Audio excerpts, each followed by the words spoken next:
All right. Hello, everybody. Good morning or good night, Piscato. Hello, hello. Hello, everybody.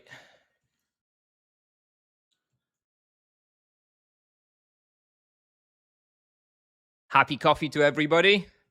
Everybody in Europe having a coffee right about now.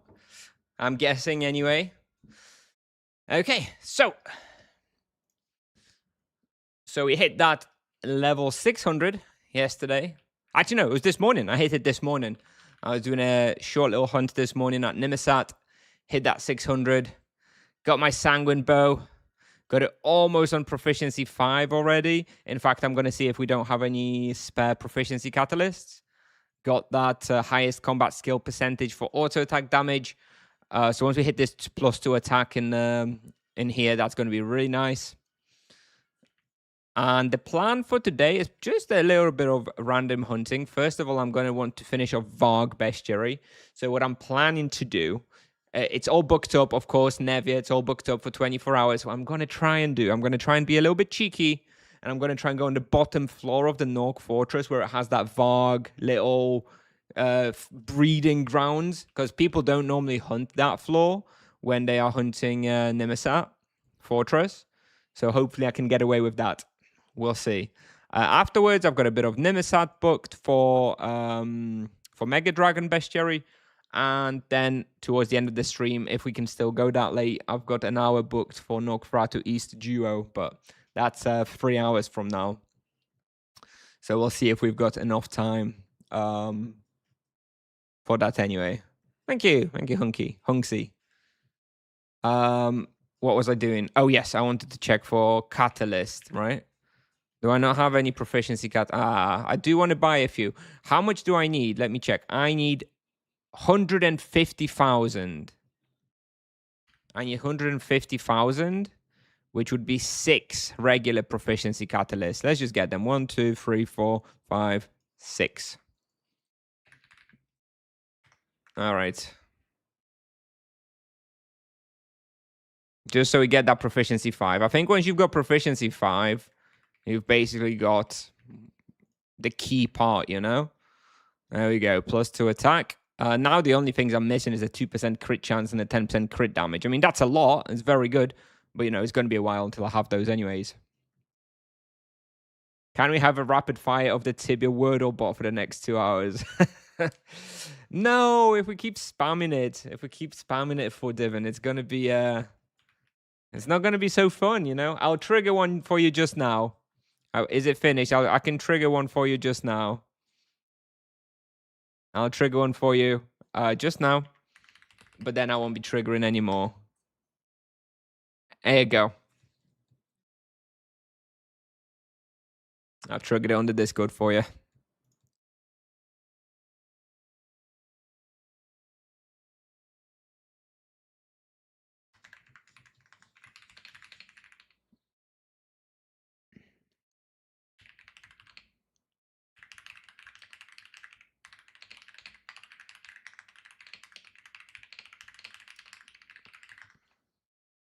Discord owner can spam it. Chatter cannot. Yes. Only the admins of the Discord server can trigger the palette stuff. All right. So let's go and try and get those Vargs done. Let me pick up some more spirits, and we'll just start progressing.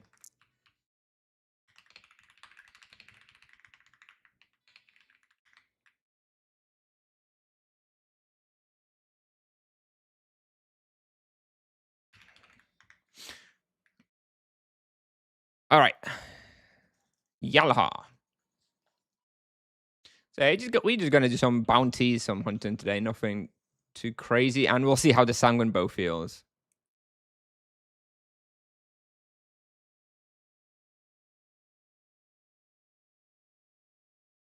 And get the bounty talisman on. I think we've got the right wheel, which is ranged etc., especially for the Varg bounty.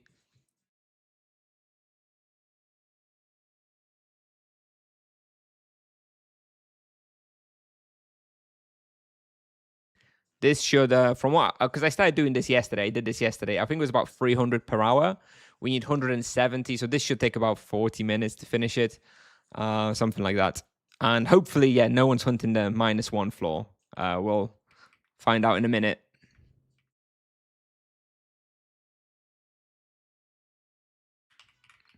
Yeah, looks like there's no blood here, so that looks, yeah, see? Perfect.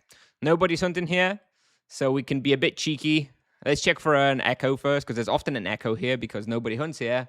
So often ends up being an echo here. So let's just have a quick run through, and then we're gonna hunt here and finish the Varg bounty. Okay, no echo. Let's start with the Varg room.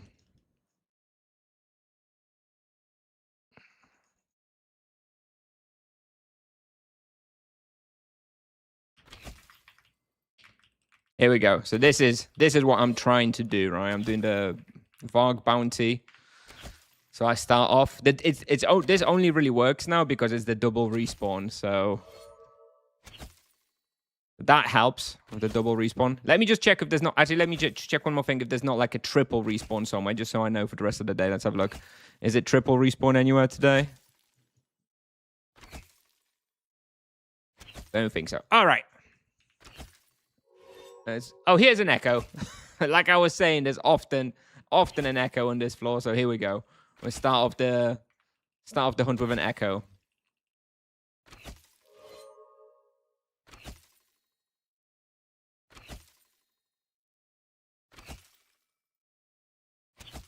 Hopefully not an Orclops. That one might be a little bit too difficult. Let's have a look. No.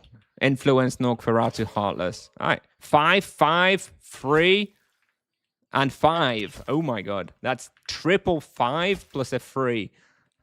Even though it's just a Norgferatu Heartless, still feel like I need to watch out a bit. That'll be an extra upgrade of the perk for the Sanguine Bow. Lovely. It's quite a lot of dust right here.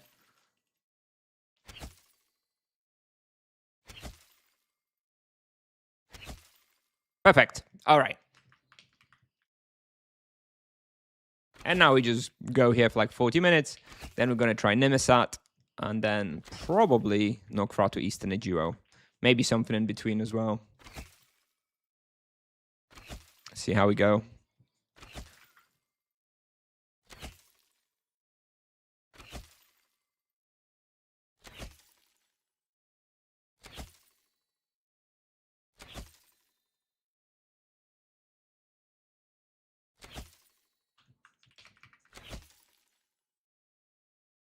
Not sure I can tell the difference with the bow just yet.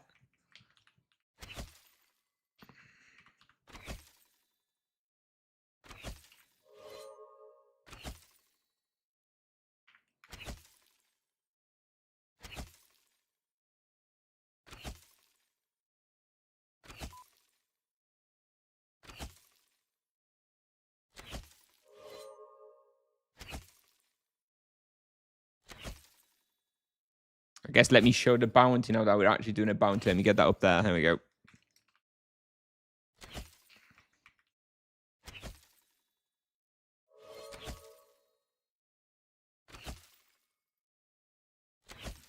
Jeremiah.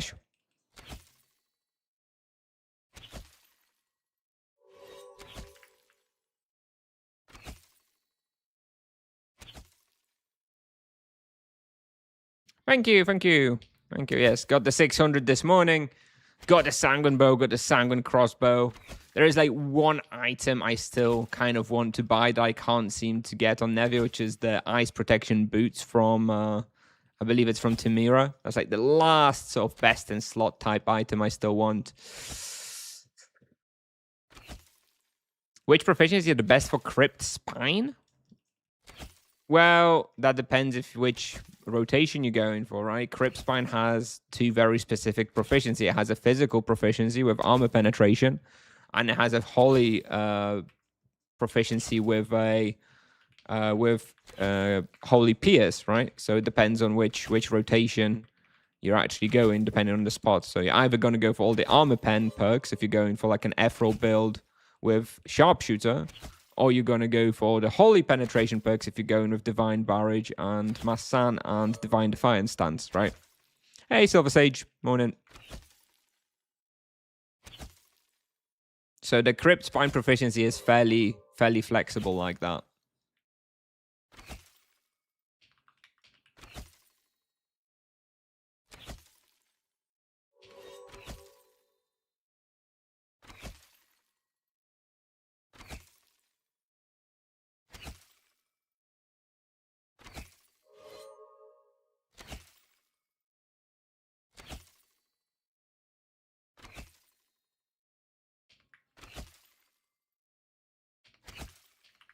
By the way, the Tibia Palo damage calculator is already available for those of you who are asking about it.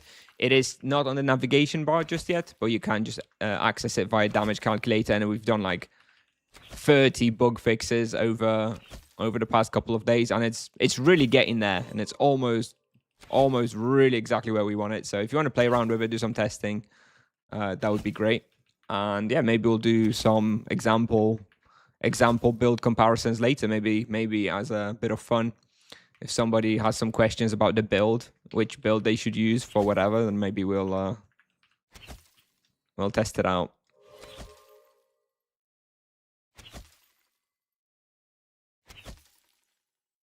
Do you feel a big difference with the Sanguine Bow? It's hard to say. This is literally the first time I've just equipped it. Plus, when streaming, it's kind of hard to compare. But just in the 3 minutes or so that I've been hunting here, it does feel easier than it felt yesterday. Like yesterday, I definitely, when I was here off stream by myself, yesterday evening, it's certain. Well, I wasn't overkilling this hard, for example, right? See that I'm now overkilling here? I was not overkilling yesterday. So clearly I am just a little bit stronger and overkilling just a little bit. So yeah, I guess I must be a little bit stronger. Is it a big difference? Don't know. I imagine it's sizable. Also, what I think maybe is helping here is the 6% earth protection built into the Sanguine Bow. Because, clearly Soul Bleeder didn't have that. And this is actually a pretty heavy earth respawn because the Vargs are quite earth heavy. Earth damage heavy, so maybe the extra protection from Sanguine Bow is making it feel a little easier because of that. Yeah, overall, good, I guess. Looking forward to having it at Proficiency 7. Well, that's obviously going to be a long time.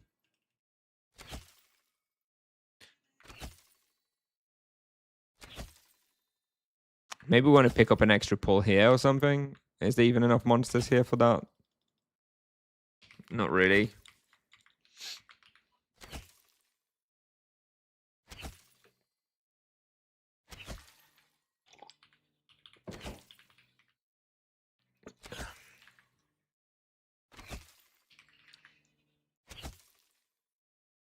Yeah, so this is not like an amazing hunt. It's just because I really want to finish this Varg bounty. But on Nevia, it's very, very difficult to get Norkferatus. Especially on expedition reward week, right? As you can imagine, everybody is hunting left and right. It is what it is, though. Congrats on the 600. Thank you. Thank you. Definitely a nice break point for a paladin. Although, we won't be playing much into the 600. I'm just going to, after the expedition week, I'm just planning to finish bestiaries, wherever it is that I want to record some guides.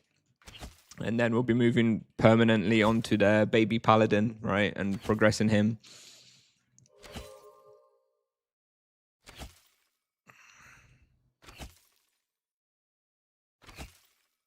And then after we finish that, then it'll be druid or EK time. How's the bow feel? Fine so far. It's not a particularly difficult respawn. Once I go to Nimisat later, maybe I'll be able to tell more of a difference. But yeah, no, it feels fine. Will help when I have the perk at level 10, but no dust so far. I think I have enough dust to upgrade it to 5 when we go back to depot.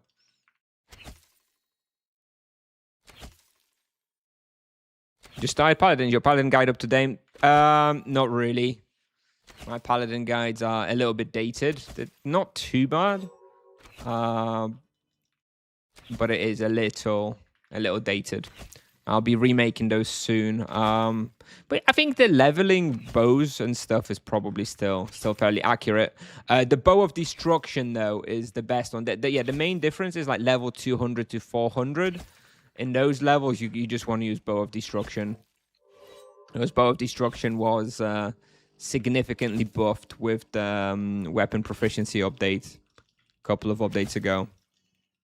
That's like the main difference, really.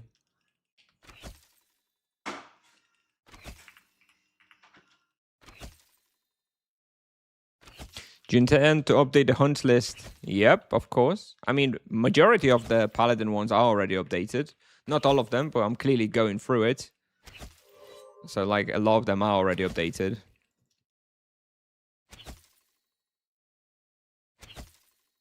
And yes, a lot of them will be updated. All of them will be updated over the next 2-3 weeks, I think.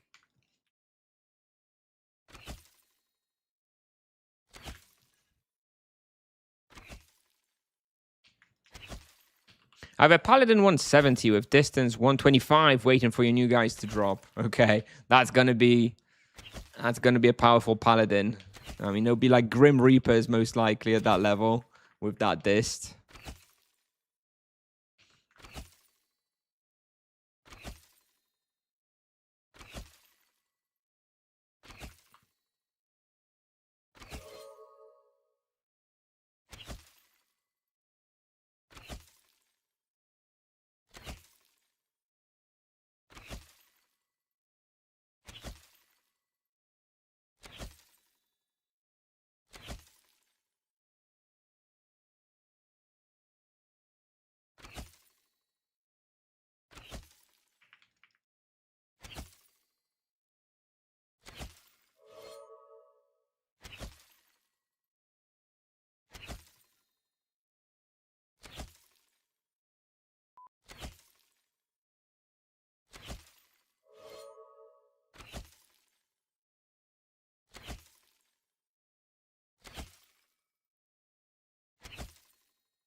Grims the new elemental arrows? I don't think so. I don't think the Grims are weak enough for that. The new I will test. I'll take a look at the values, but I think it's still physical. What is the? Yeah, they're only 75 to physical. I still think it's going to be diamond arrows. Yeah. But it's fairly close because the area doesn't matter too much. The area decrease doesn't matter too much at Grim Reaper's Yalaha. I think it would be pretty close. And they cheaper, right?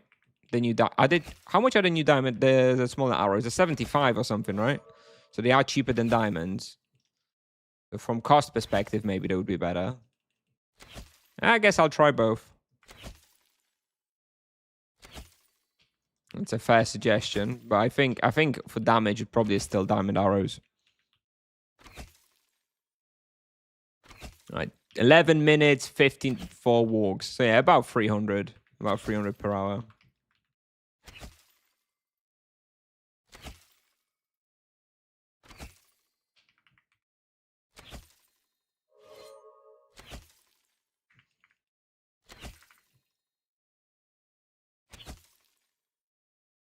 Have you ever dreamt about Tibia? Of course. Anything that you spend so much time doing, you dream about.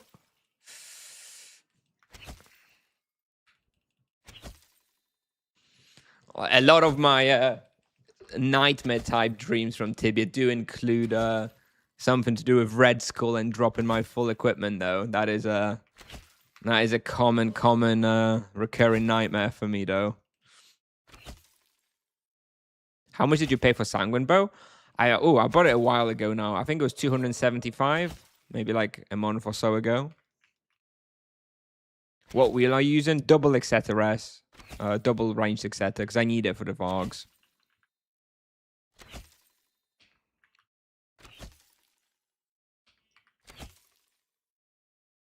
Did you max level the bow with catalyst? No, no. We have a level 5 proficiency.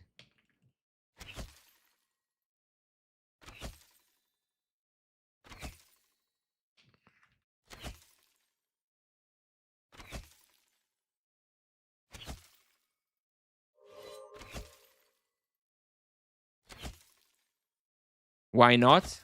It costs a lot of money.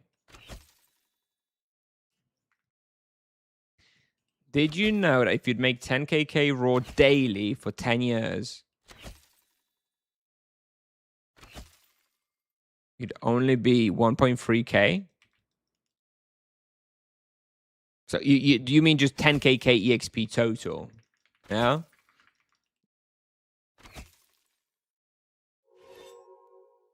Yeah, I mean, that's not very much, right? 10kk per day, yeah. Yeah, but I mean, like, no bonuses and stuff, right? Yeah, okay.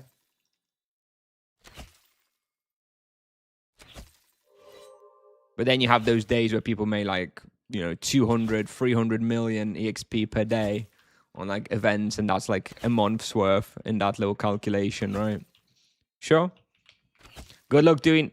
Katsura, that's kind of irrelevant. Like, the experience it takes until you can start making those numbers.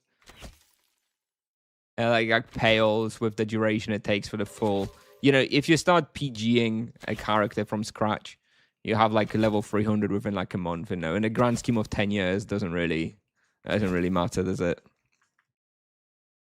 Are you staying on Nevia with your paladin? So that's the thing. For now, I am.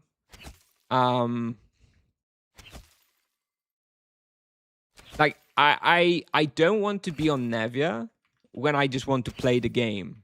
So when I'm gonna be like, okay, I'm playing a lot of paladin, I'm doing bounties, I'm having I'm just hunting a lot, then I don't want to be on Nevia.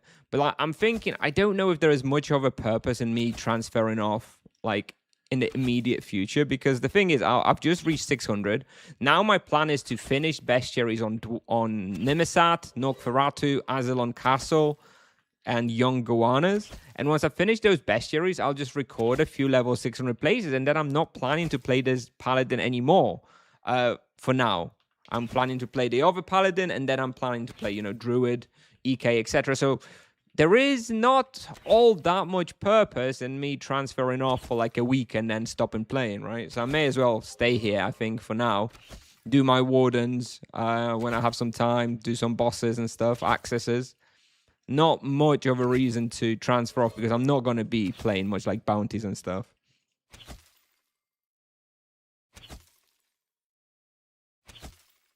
Have you calculated the cost? So the cost before Wardens was about 300kk.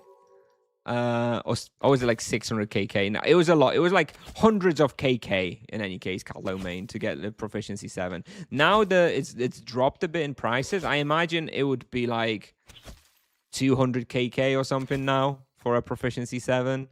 I don't really need it, It's something that you're gonna get anyway for just playing the game. It seems excessive.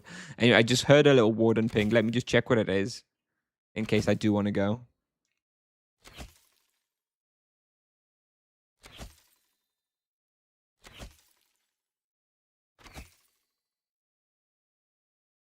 Nah, I'm not gonna go. It was a Raubritter, but I don't know that I have access to it. I think it might be. I might not have the access because I've not done much of the Isle of Ada quest.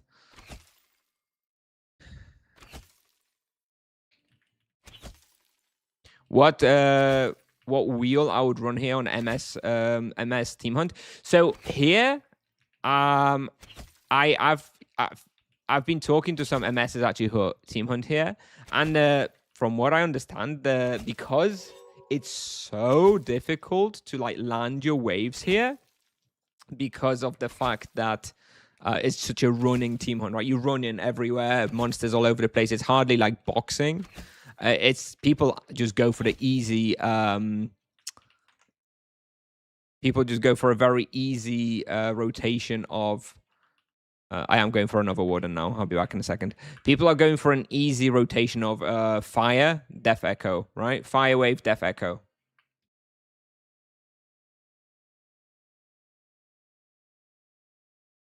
So yes, my recommendation to answer your question, a 730 MS, I would probably go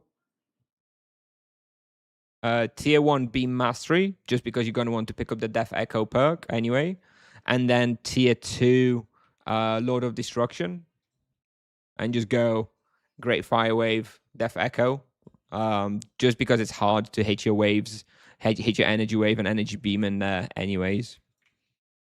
So yes, I would just go for an easy fire rotation.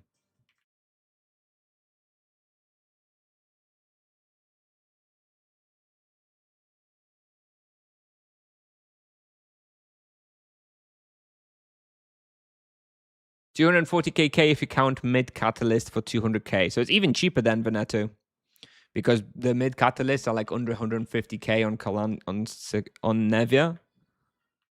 So I imagine you could get proficiency 7 for like 150 or something, realistically. It's not bad. It's not too bad. Is there any tricks to upgrade proficiency any faster? Not well, yeah, buying catalysts or doing Dev of Orga mini world change, but that now I expect costs even more. Although there is the Dev of Orga event soon. Team Hunt, yes, Team Hunt is good for proficiency too.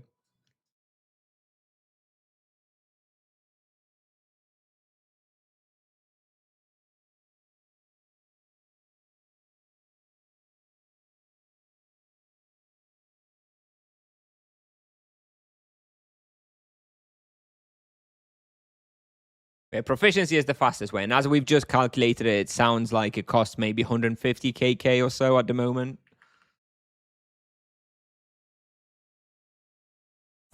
All right. There we go. Where Badger. Let's run back.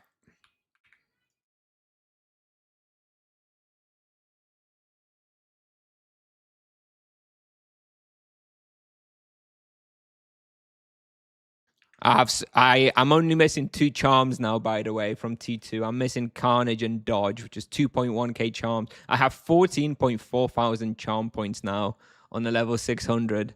Love Wardens.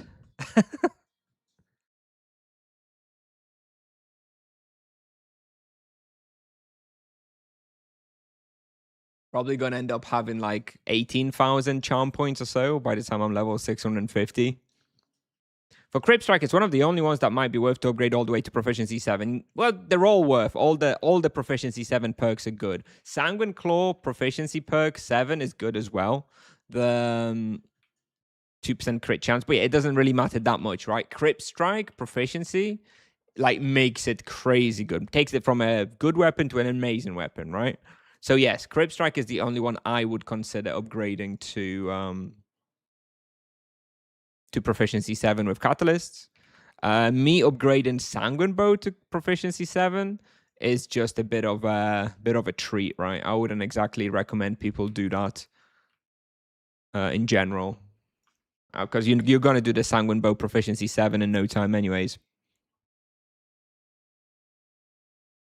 How interruptive those wardens are for hunt? Yeah, but I've already got majority of them. Like I don't get that many anymore. Veneto. I've got I think I've got about 50% of the wardens. So I've got vast majority of like the common ones. I only get like 5-10 wardens a day at this rate. So it's not that common. It's a bit annoying, but you'll do it and you don't have to do it again. So yeah, I think it's a worthy sacrifice. Good morning, Verso. Good morning. Found a warden yesterday and died to it. Sorry. Unlucky. All right. We're back at it. Let's reset again. Should be 15 more minutes to finish.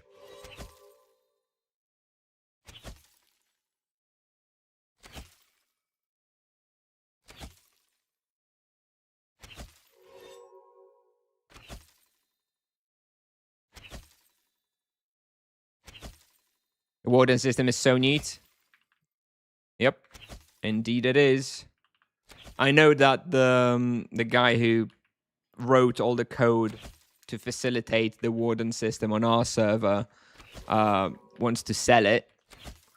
Don't know exactly how that would work, but if you want to set up this kind of warden system on your server and you want to have a ready solution, someone who's selling it, then I guess you can reach out and just have it out the box working on your server as well.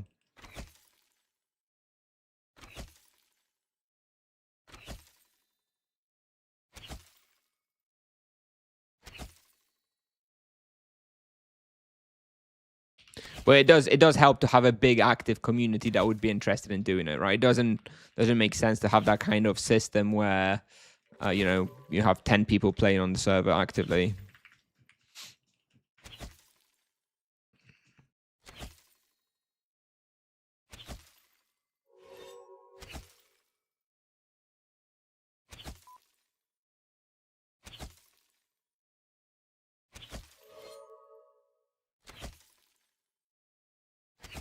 We just have a role to ping in a channel easy. Yeah, but do you what? So that's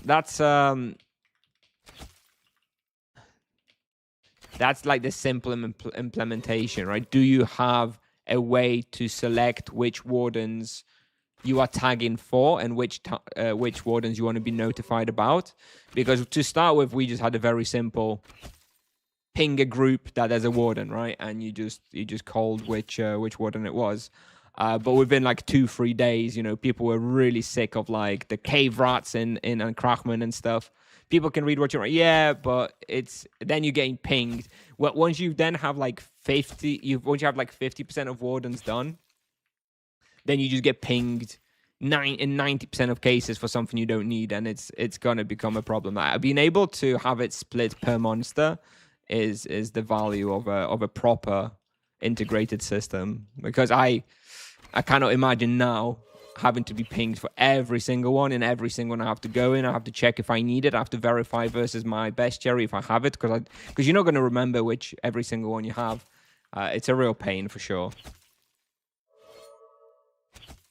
But now I just get the pings for the stuff that I'm missing, right? It automatically removes them once I've done them and stuff. It is a good system. Yes, Claude had to sweat hard when he was working on it for sure.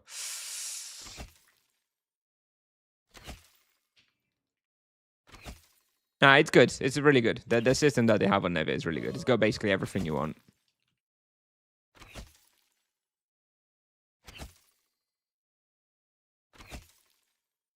It even has a functionality where if you take a screenshot of the warden, if you take a screenshot when you've got spawned a warden, the bot will take the latest screenshot from your screenshot folder and it'll crop the map out and paste the map in the notification for people who, so you can see exactly, like, because you know you may tag I don't know, Quara Predator and Kalasa, right? But Kalasa is huge.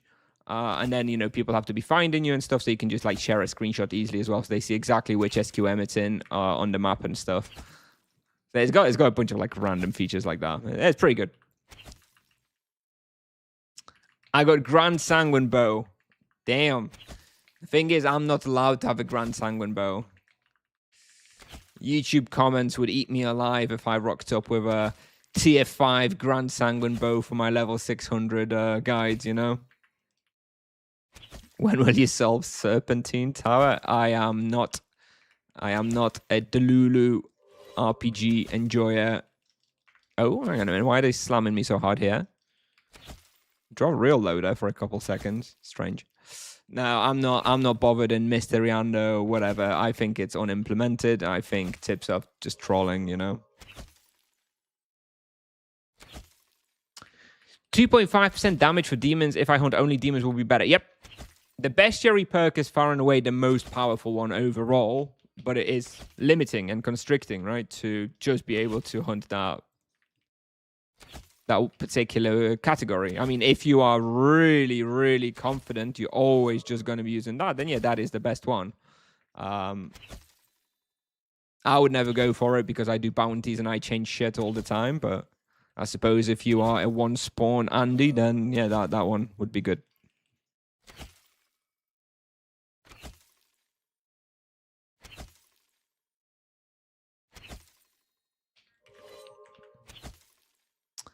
With Greater Gem, you reckon it's best now for 730 MS? Yeah, I think at 730. I don't know. It depends how many points you've got from like weeklies and stuff. But yeah, I imagine if you can get tier one beam mastery in one quadrant and then Greater Gem in the other quadrant, then yeah, I would stick in a Greater Gem. But which Greater Gem is best? I'd probably think something. Either Beam Mastery Revelation or Gift of Life Revelation. So that you basically something that ticks you over and lets you have another tier of a Revelation perk for the flat damage bonuses from that, I imagine. Beam Mastery is probably the most versatile one. Because you can slot that into many builds. So that's the one I'd ideally like to have. I don't know about duos. Just take a solo spot, but go to 100 levels earlier. That's going to be my go-to answer for duos.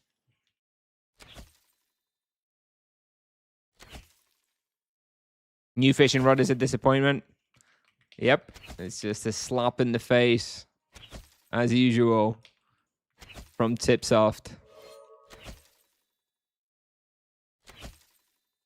Have you seen Riv play Tibia? No, I don't know who that is.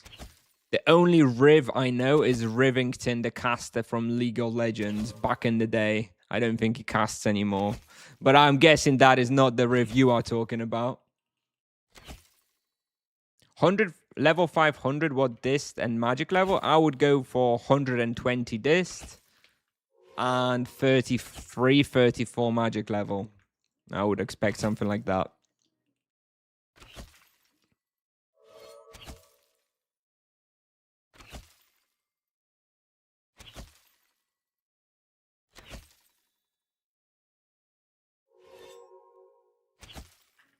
I would not want grander current prices anyway.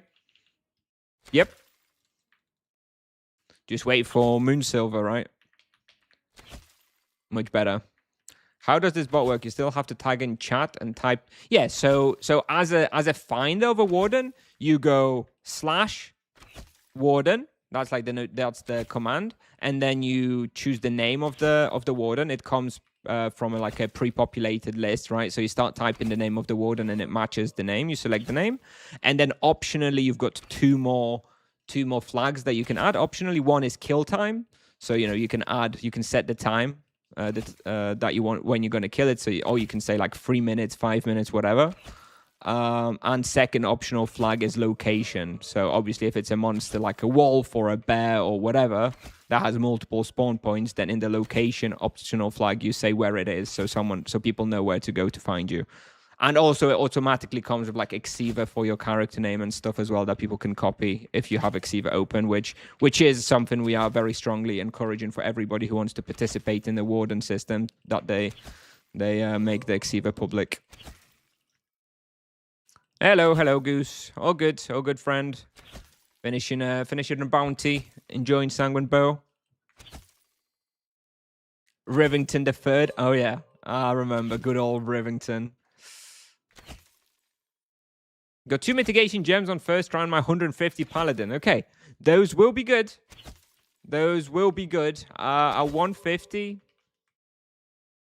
At 150, they're definitely not the best ones. But if you really don't want to be wasting any more gold rolling, then they are okay, pretty decent. They will be better at higher levels, though. Well, if you're a level 150 paladin now, then you're going to blow through the game quickly anyways. Still a bit confused about the wheel. Correct me if I'm wrong. I've got to buy lesser Sage Gem for MS and then reveal it. Yep. Once it rolls the correct stats, flat HP, let's say, I have to re-roll it to the right quadrant. Yep. Yep, exactly. So before you do move the quadrants, just wait wait until you finished opening them, just in case you open one in the right quadrant and you no longer need to roll one, you know? But yes, you got that right. And you also got to upgrade it as well. Don't forget the upgrade. There's a cost to upgrade it to get the maximum bonus of it.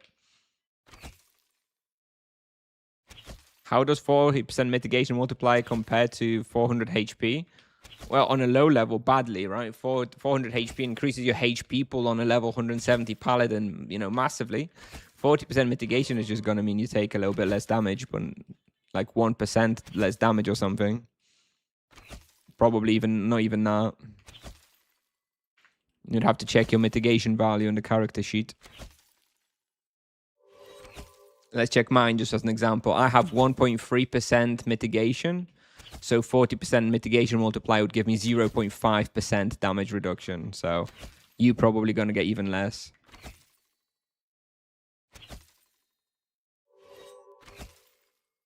But, you know, on high levels, you don't care so much about the total HP pool. You definitely care more about the damage reduction.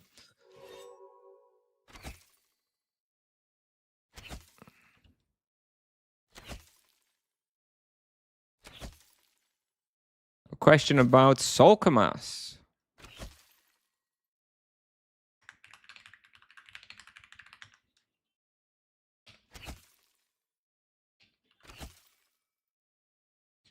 When I change only one perk, what do you think about chain crit extra damage? No, I don't think so. Because on Solkamas, you definitely want to be using the chain penance base damage from that column. So you're never going to be using anything else in there. So no, I don't think I would change that one. I'm pretty sure it's just the first column, no? The +1 fist. I think it's the first and second column that you want to be changing. If you're only going to change one, I think it's maybe the first one.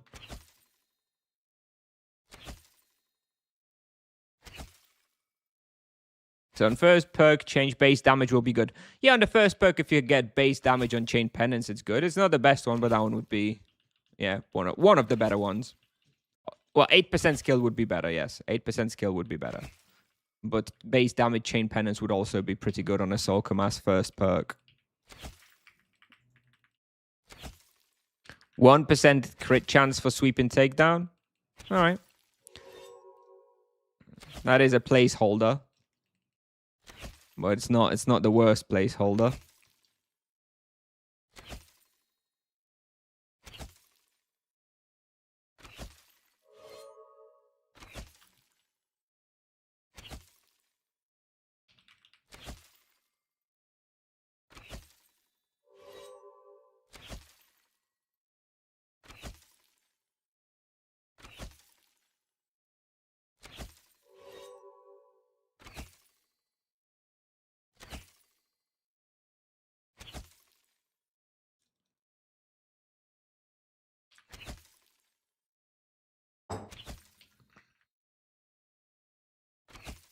Hopefully 400 today on my monk. Solkamas already waiting. Nice. Enjoy.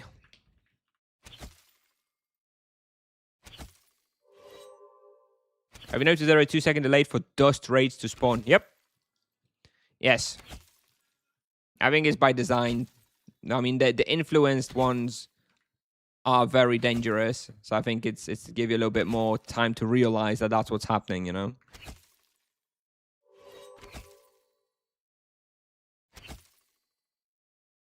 Okay, we need 8 more Vargs. Let's see if we manage to do it in this pull here on the right. I think we should.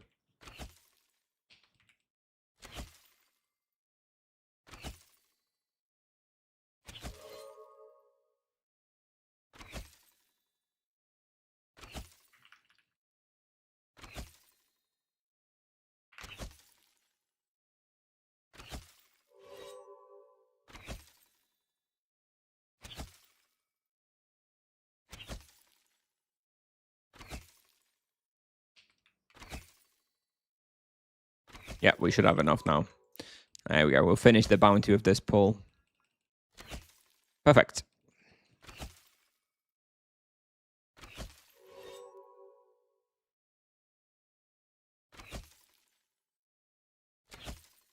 Aha! .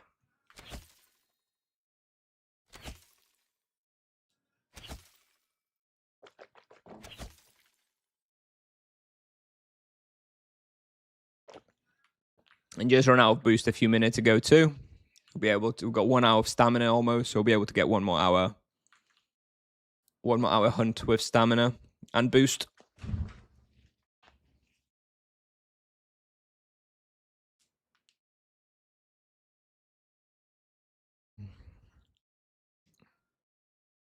Which is probably going to be at Nimesats, unless we manage to roll some Giga Bounty that we can go to.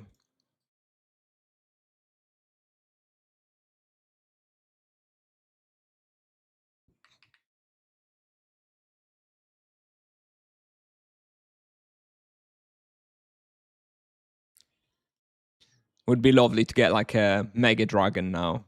Come on, Mega Dragon or any of the other Nimesat dragons as a bounty. Come on, streamer client. Sort me out this time, please. Can a 330 EK and RPG hunt this spawn? Did you mean Nogferatu? If you mean Nogferatu, then no. No, they can't.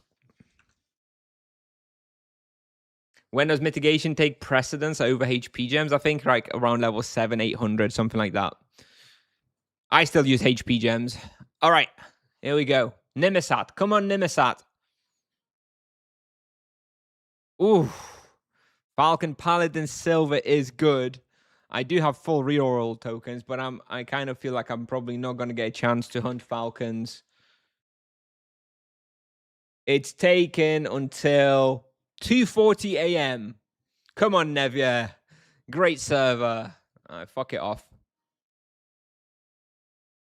Two-headed turtle. Not bad. Not bad.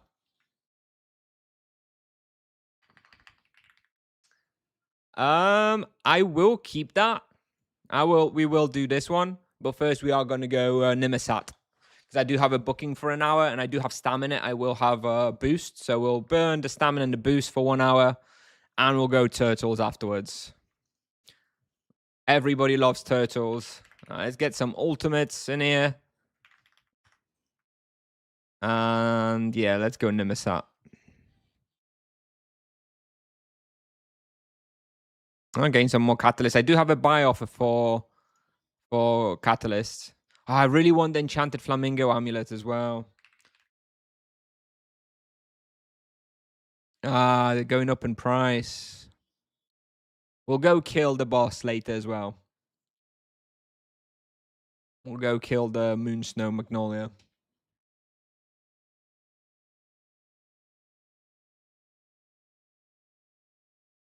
All right, let's go Nimesat for now.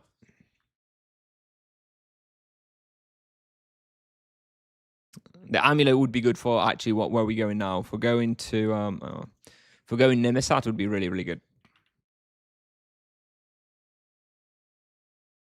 Looted 3x amulets already?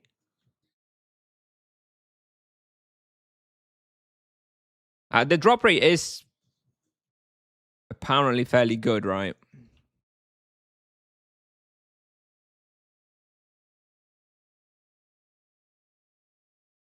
Let me just check if anybody is. Okay, it's my booking now. All right, let's go. And yeah, we are still going with the double,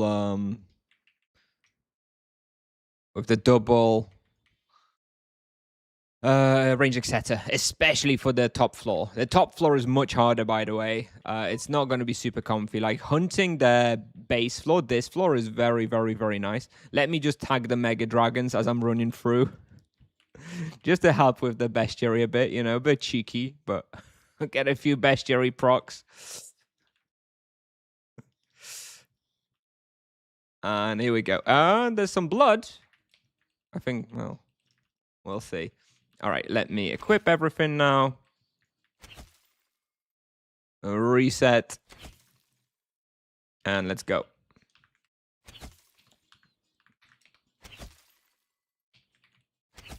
Done it daily since update, not even a stupid feather. Ah.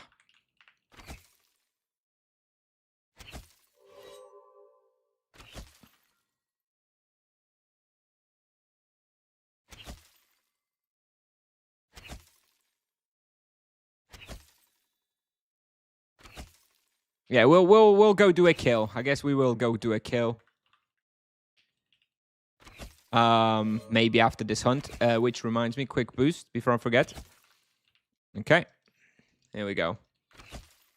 Let's do 1 hour.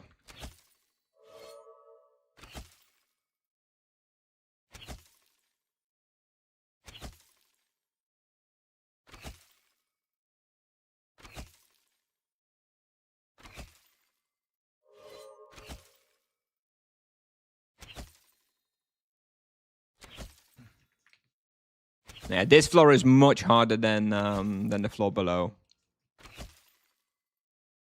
The floor below, I'm definitely recommending from 600. This floor, I think maybe 700 is better, but it's still huntable though, as you can see. It's probably because I do have that extra 8%. Sorry, the extra 5% crit chance. Probably helps a little bit. I'll have to test it again after the event, see how huntable it is. It's definitely a lot worse than the floor below.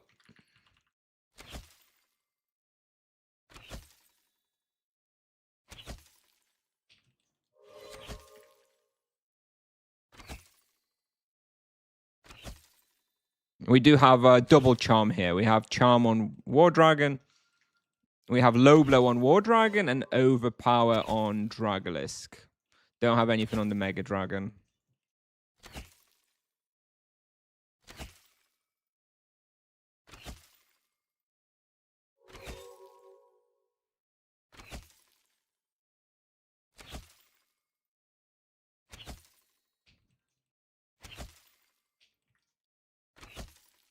I'm thinking of selling my monk and starting a sorcerer. What do you think about that?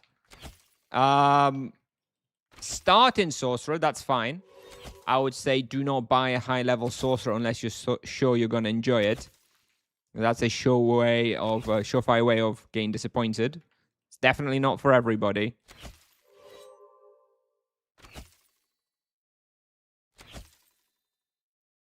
Well, if you're just going to start one from scratch, that's fine. It's not going to be an expensive mistake.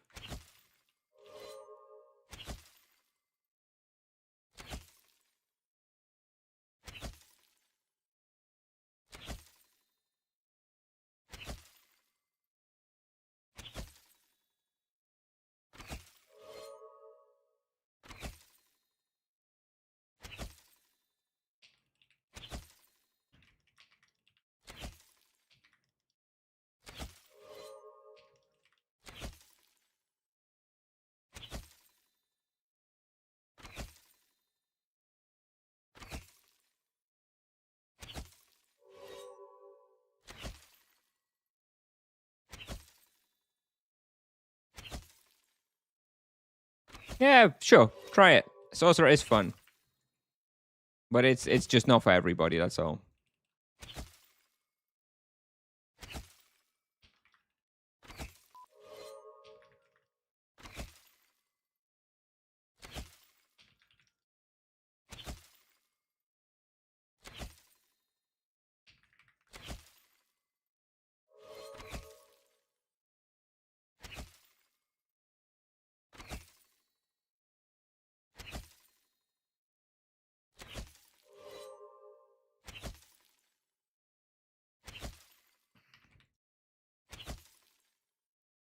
$500 RP solo best spots. Flimsies, both Port Hope and Venor. Upper Rosh. Rosh West. Although I still haven't been to Rosh West post rebalance. I'm sure it's great though.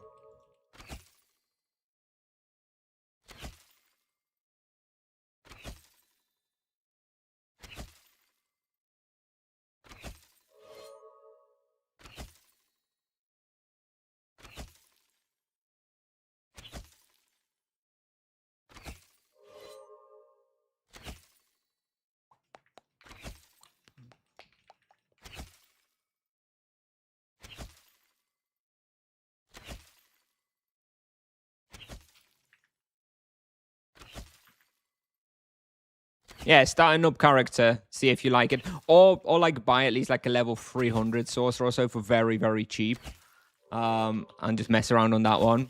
But yeah, I think I have heard horror stories basically of people buying like a goated 1k sorcerer, and then being like, oh shit, I hate it.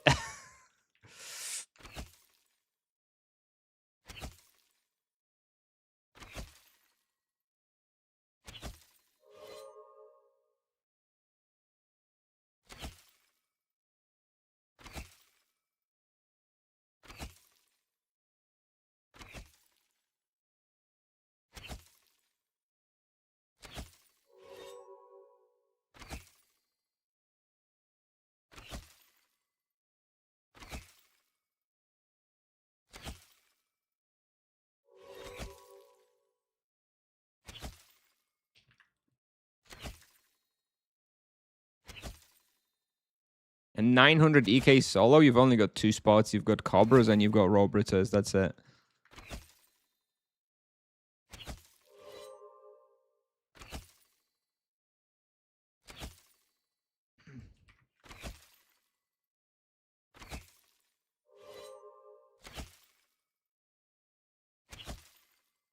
I think Norks are maybe okay as well, but they're not going to be as good, I think.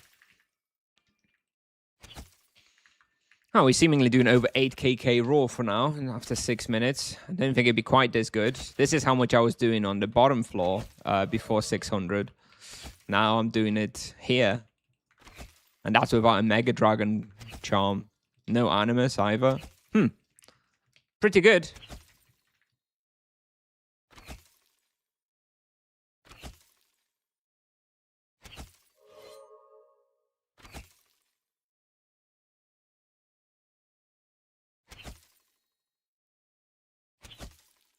Whoop. Come on, stop with the red health drops, Mega Dragon. Stop it.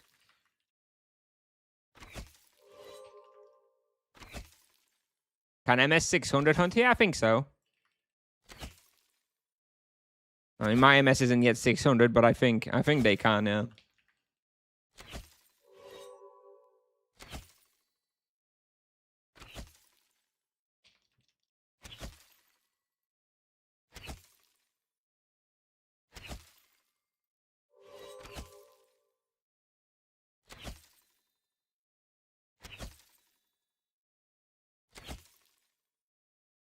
Back to 599.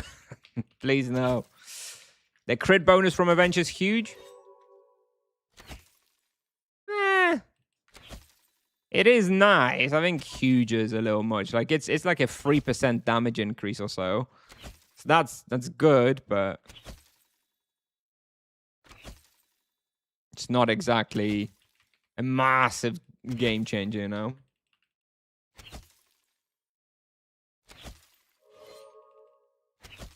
900 to 1k Paladin had sense going here. I'm sure it was earlier. I'm sure I could have come in on like 800 before rebalance.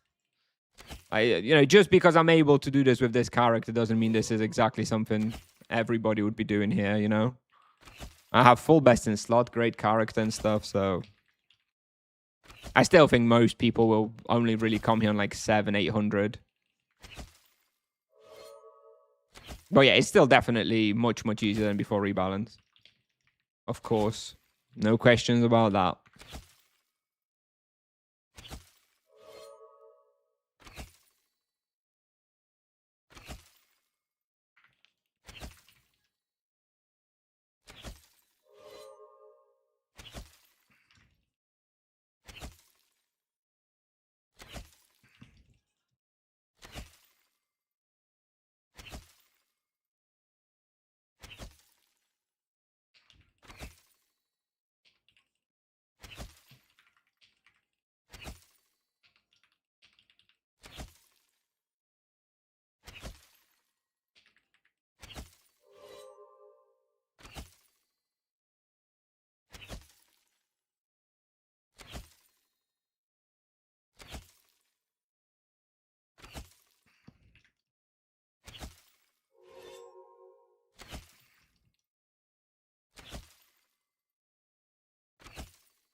What would you do? Buy Soul Shredder on 400 or skip it and buy Crypt Slicer? I would get Soul Shredder first. Soul Shredder and Soul Eater, for me, are always just such unbelievably good items. The Crypt items are good, of course, but they are... I think they're less versatile than Soul Shredder and Soul Eater. I like those the most.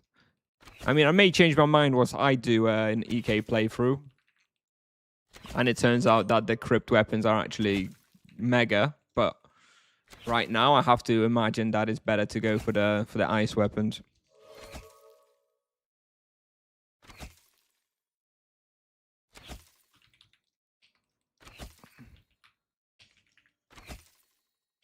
Do you enjoy RP the most? Yep.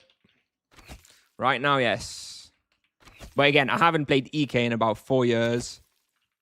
I haven't played Rebalanced Druid. So out of MS, Monk, and RP, yes, I do enjoy RP the most. For solo playstyle, anyway.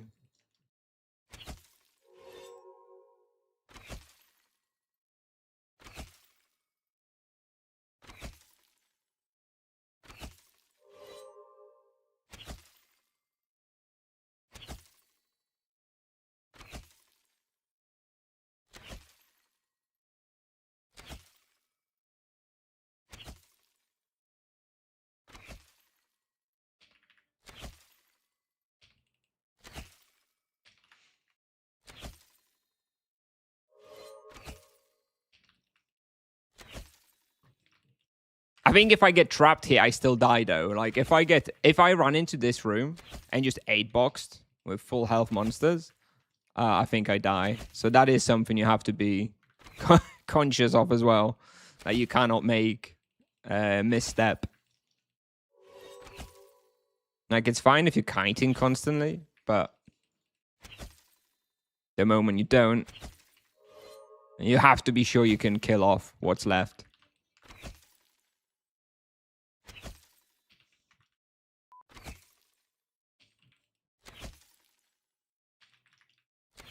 Panicking on red health? Oh, you don't need to panic on red health if you know that you have enough healing and there's not enough monsters. Like if I had red health now with so many monsters around me, I'd be panicking. But if I have 4 or 5, it's fine.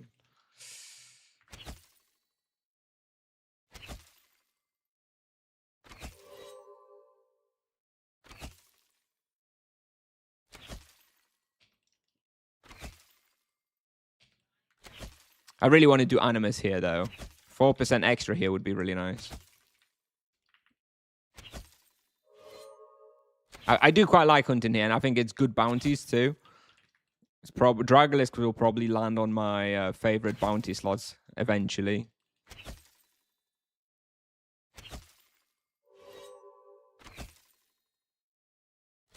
So I gotta get the Animus.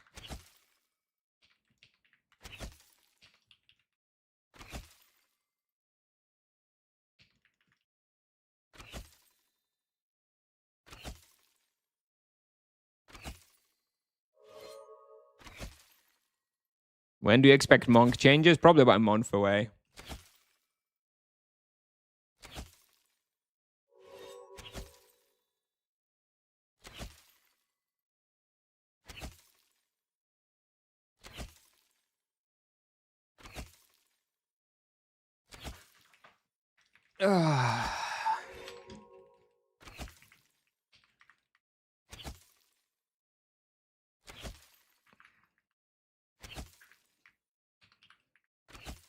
It's not going to be that quick.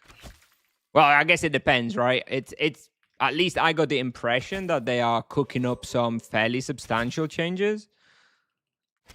So they're not going to be that fast about it. If it was literally going to be some more numerical changes just to help the vocation, then yeah, it would be faster. But it sounds like, you know, they're cooking. So I'm sure it's going to be great. Good morning, Rundavink. Oh, all good. Thank you. Enjoying the Sanguine Bow for sure. I can tell here that it's a pretty substantial bonus.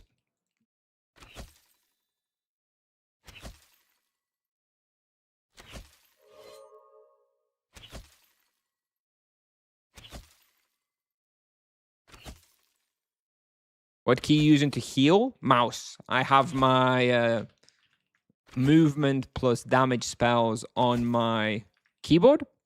And I have my healing and potions and any other utility and looting and haste all on my mouse. Ooh, there's a warden ping, but I've got the stamina, I've got the EXP boost. I'm not gonna leave.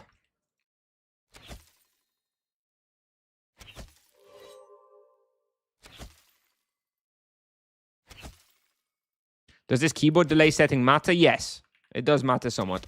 It depends. Oh shit. Noob. Yeah, the setting, I have it on, I think, 140 ms. Just play around with it and keep lowering it until, like, you're not doing, as long as you're not, like, doing double steps.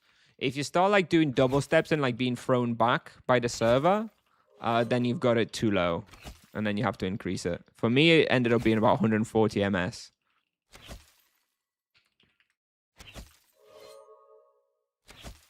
Yeah, you want it as low as possible, just without there being a misalignment between the client and the server for when you move.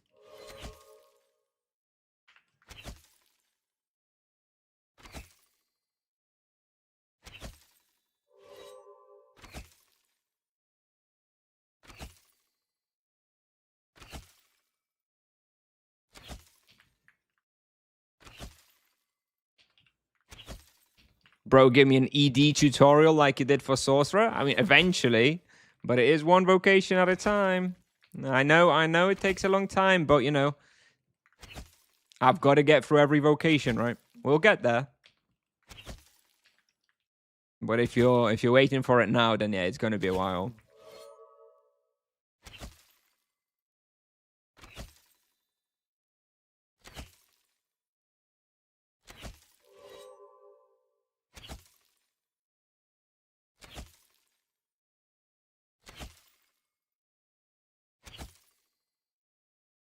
Am I being sarcastic about Tipsoft cooking?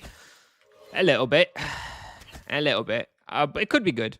I am a typical glass half full type of optimist. So I always choose to give Tipsoft the benefit of the doubt and assume that they are going to come out with something good. But we'll see.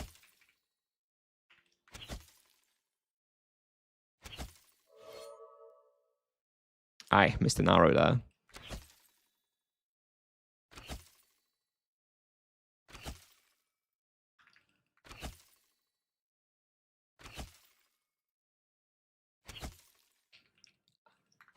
Sorcerer or Paladin? Well, I prefer Paladin. I do think Sorcerer scale is just a little bit higher on higher levels. The damage potential of a Sorcerer at the moment is a little bit higher than a Paladin. But I'd much rather... I'd happily give that up for the comfort of the Paladin.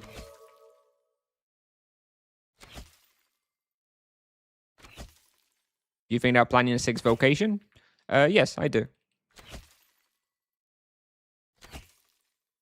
I don't know anything, but I do think that they will be. It'd be silly not to, considering how popular the monk was and how much hype it added to the community, you know? They don't want to be releasing vocations too often, because then it wouldn't be that hype, but I do think that they do probably have the 6th vocation in the works already, yes.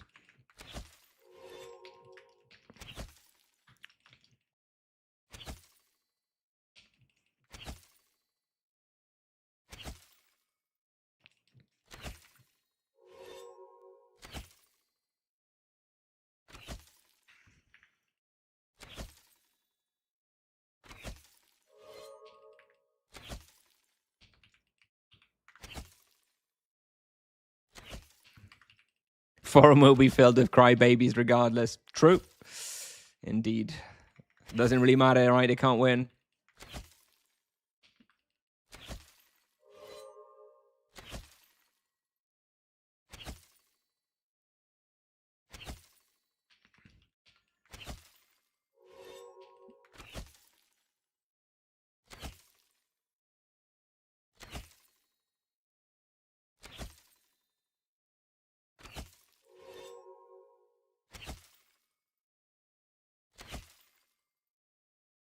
Who is the biggest loser of the rebalance?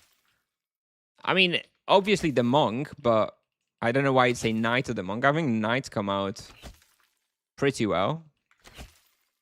It didn't. What his scaling wasn't addressed too much, but overall, I don't think knights should be particularly unhappy with the rebalance. At least from my perspective, anyway.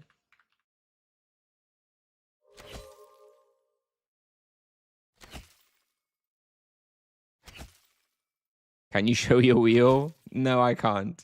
It's just a tier 2 range etc. It's nothing fancy at all. I have T1 grenade and T1 ethereal carpet. That's primarily though because I've gone for the range etc build.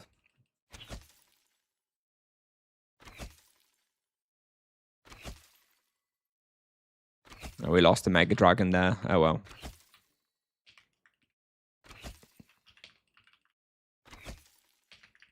It looks like about 350 Mega Dragons when hunting here solo per hour.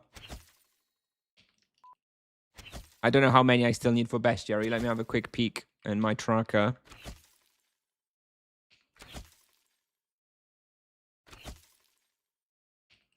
$1,500 I've got, so I guess 3 hours. 3 hours up here, and I'll finish the bestiary, and then I can record and don't have to come here again. Even though I will, because it's a great spot, kind of fun too with double range etc. The Paladin double range etc is actually really good now after the rebalance as well. I'm glad that they addressed that because it was dog shit. What is your auto loot setting? It's button 5 on my mouse. I just kind of spam it. I don't really think about it.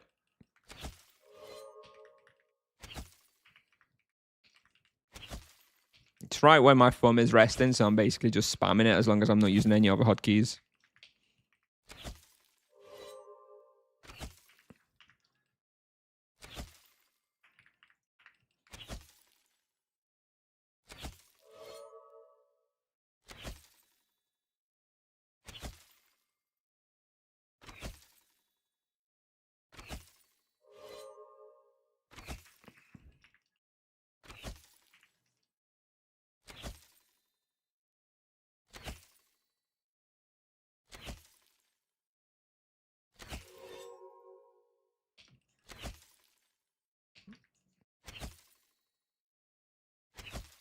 It was better pre-nerf. Oh, you're talking about the Utito nerf. Okay. Sure. But yeah, I think I'll be happy with it. I am still thinking that I do think we probably will go for EK after Paladin, after all. Because it's this. I wonder winter update for mages, you know, for the cast on cursor. I think that will be nice for the druid, and that'll give me something to talk about as well when it comes to the druid.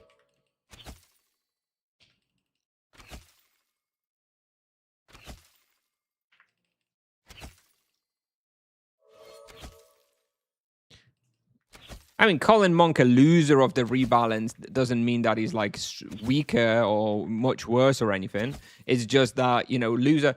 You can rephrase it, right? Who gained the least from the rebalance? I mean, that is another way of phrasing that question. And you know, the answer is Monk, right? You can't exactly persuade me otherwise. I think that was kind of the point of the question, right?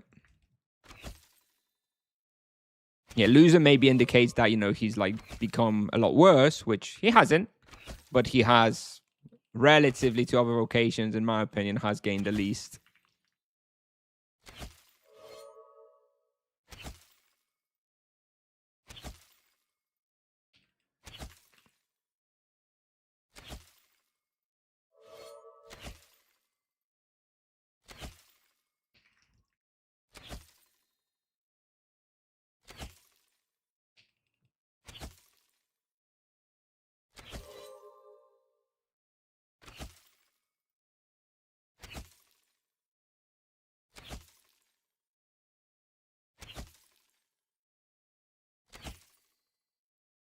Do you loot everything or have you put exceptions?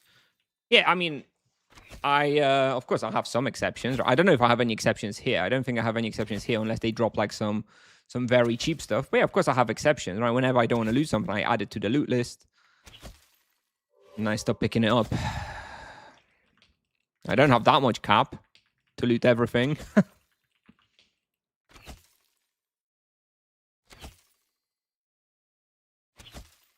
I mean, Nightmare task you get only unlocked at level 80. I think these days after rebalance, you can probably go at level 80. It's just level 90 you get Exori Gran, which makes it a lot easier. And better. But if you really want to, you can probably go to level 90. Level 80. On the EK. Is Monk still good? Sure, it's fun to play. It's still decent.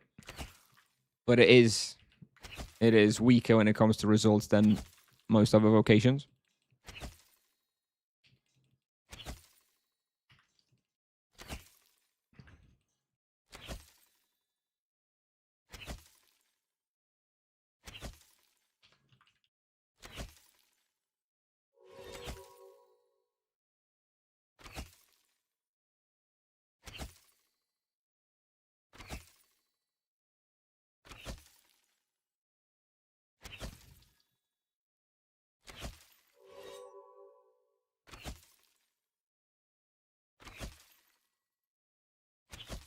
All right, 27 minutes in, we're still doing over 8kk raw. Yeah, definitely better than I thought we'd be able to do here.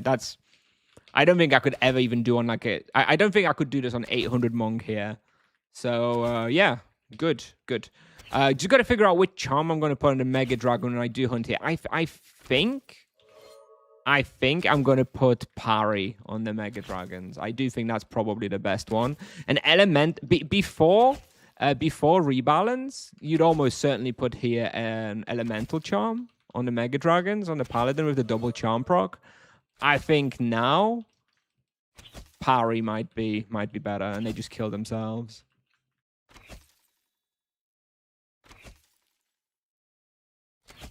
Not a single echo yet, by the way. Not that it matters, but yeah, not a single echo. I think I still need one warden here.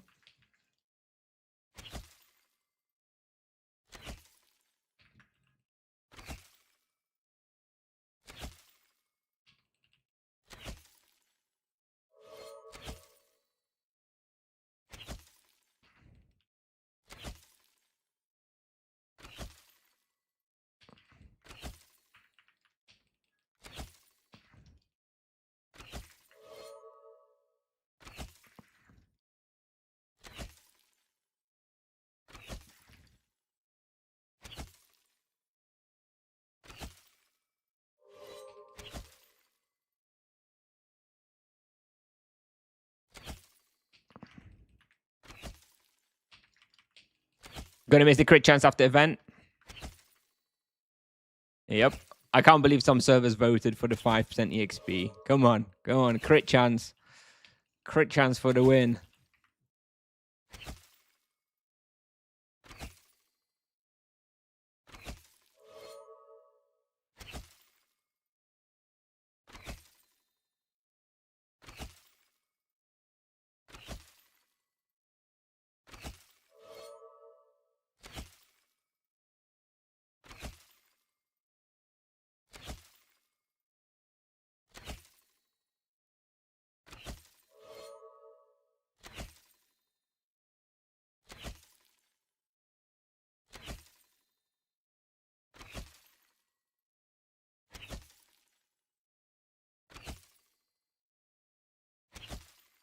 Just hit 30 minutes, 790 arrows. So we're on pace for 1,580 arrows. Not bad for streaming. When I'm streaming, that's a pretty good rate. Just short of 1,600. I'll take it. What virtue is better for Monk right now? I believe it's Virtue of Justice in most cases.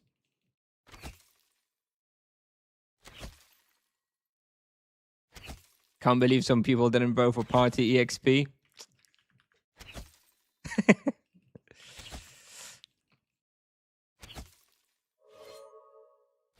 Them trolls. Can I see a wheel for this place? It's just tier 2 ranged etc. I don't have very many more points. It's literally T2 ranged etc. Which gets me tier 1 divine grenade and tier 1 divine carpet, divine empowerment. That's it.